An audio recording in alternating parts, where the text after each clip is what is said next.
Iker UG 2026 admission procedure എങ്ങനെയാണെന്നുള്ളതാണ് നമ്മളിതിൽ പറയാൻ പോകുന്നത്. നമുക്കറിയാം കഴിഞ്ഞ ദിവസങ്ങളിലാണ് CUT UG 2026 റിസൾട്ട് വന്നിട്ടുണ്ടായിരുന്നത്. അപ്പോൾ ഒരുപാട് കുട്ടികൾ എൻക്വയറി ചെയ്തിരുന്നതാണ് ഐക്കറിനെ പറ്റിയിട്ടാണ്. നമ്മളുടെ കമൻറ്റ് ബോക്സിലും അല്ലാതെയും പേഴ്സണലായിട്ട് ഒരുപാട് കുട്ടികൾ സർ ഐക്കറിലേക്കുള്ള അഡ്മിഷൻ എങ്ങനെയാണ്, ആപ്ലിക്കേഷൻ ഓപ്പൺ ആയോ, ഈ മാർക്ക് വെച്ച് കിട്ടുമോ, അങ്ങനെ ഒരുപാട് സംശയങ്ങൾ കുട്ടികൾ ചോദിക്കുന്നുണ്ടായിരുന്നു. അപ്പോൾ അതൊന്ന് ക്ലാരിഫൈ ചെയ്യാൻ വേണ്ടിയിട്ടാണ് ഈ ഒരു വീഡിയോ ചെയ്യുന്നത്. ഐക്കറിൽ ഏകദേശം 75ഓളം യൂണിവേഴ്സിറ്റീസാണ് പാർട്ടിസിപ്പേറ്റ് ചെയ്യുന്നത്. കഴിഞ്ഞ വർഷം ഐക്കർ അപ്ലൈ ചെയ്ത കുട്ടികളുടെ എണ്ണം എന്ന് പറയുന്നത് 2 lakh സംതിങ് ആണ്. പക്ഷേ ഈ വർഷം നമ്മൾ പ്രതീക്ഷിക്കുന്നത് 2,50,000 അടുത്ത് ആപ്ലിക്കൻസ് ഉണ്ടാകുന്നുള്ളതാണ്. കാരണം കഴിഞ്ഞ വർഷത്തെക്കാളും CUT UG ആപ്ലിക്കൻസ് ഈ വർഷം 1 ലക്ഷത്തോളം കൂടിയിട്ടുണ്ട്.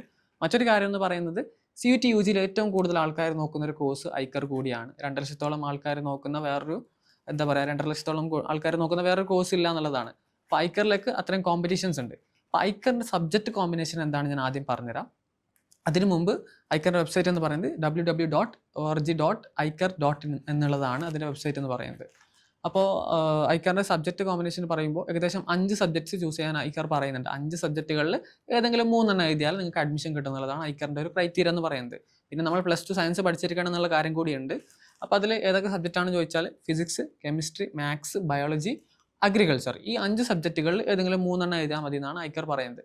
അപ്പോൾ നിങ്ങൾ ഈ ചില ആൾക്കാർ ഇതിൽ 3 എഴുതിയിട്ടുണ്ടാകും, ചില ആൾക്കാർ 4 എഴുതിയൊക്കെ ഉണ്ടായിരിക്കും.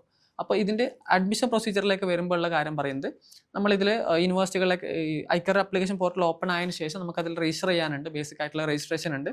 അപ്പോൾ നമ്മളുടെ സ്കോർ കാർഡ് അതിൽ അപ്ലോഡ് ചെയ്യേണ്ടതായിട്ട് വരും. അപ്പോൾ നമ്മളതിൽ ചോദിക്കും, അവർ ഓപ്ഷൻ ചോദിക്കും ഏത് സബ്ജക്റ്റാണ് ചൂസ് ചെയ്യേണ്ടത്. ഇപ്പോൾ 4 സബ്ജക്റ്റൊക്കെ നമ്മൾ എഴുതിയിട്ടുണ്ടെന്നുണ്ടെങ്കിൽ ഫിസിക്സ്, കെമിസ്ട്രി, മാത്സ്, ബയോളജി എഴുതിയിട്ടുണ്ടെന്ന് വിചാരിക്കുമെങ്കിൽ അതിൽ 3 ഏതാണ് ചൂസ് ചെയ്യുന്നത് നമ്മളോട് ചോദിക്കും. അപ്പോൾ നമ്മൾ ബെസ്റ്റ് ആയിട്ടുള്ള 3 കൊടുക്കണം. അപ്പോൾ 750 മാർക്ക് കാൽക്കുലേറ്റ് ചെയ്യുക. അപ്പോൾ 750 നമ്മൾ എത്ര ഹൈ മാർക്കാണോ നമുക്ക് വരുന്ന ആ ഒരു സബ്ജക്റ്റുകൾ നമ്മൾ ചൂസ് ചെയ്യുക എന്നുള്ളതാണ് ഇതിൻ്റെ ഒരു പ്രധാനപ്പെട്ട കാര്യം എന്ന് പറയുന്നത്. മാത്രമല്ല ഈ വർഷം കമ്പാരറ്റീവ്ലി കഴിഞ്ഞ വർഷത്തേക്കാൾ വെച്ച് നോക്കുമ്പോൾ കോമ്പറ്റീഷൻ കൂടുതലാണ്. അപ്പോൾ നിങ്ങൾ മാക്സിമം യൂണിവേഴ്സിറ്റികളിലേക്ക് അതിൽ ഓപ്ഷൻസ് കൊടുക്കുക. ഏകദേശം 75ഓളം ഐക്കറിൻ്റെ അണ്ടറിൽ യൂണിവേഴ്സിറ്റീസ് ആൻഡ് കോളേജസ് ആയിട്ട് വരുന്നുണ്ട്. അപ്പോൾ അതിൽ നിങ്ങൾ അതിന് ഓർഡറിനനുസരിച്ച് കൊടുക്കുക എന്നുള്ളതാണ്. അപ്പോൾ ചില ആൾക്കാർക്ക് മാർക്ക് കുറവുള്ളവരുണ്ടായിരിക്കും, കൂടുതലുള്ളവരൊക്കെ ഉണ്ടായിരിക്കും. അതൊന്നും നിങ്ങൾ കാര്യമാക്കേണ്ട കാര്യമില്ല. നിങ്ങൾ എന്തായാലും ആപ്ലിക്കേഷന് കൊടുക്കുക.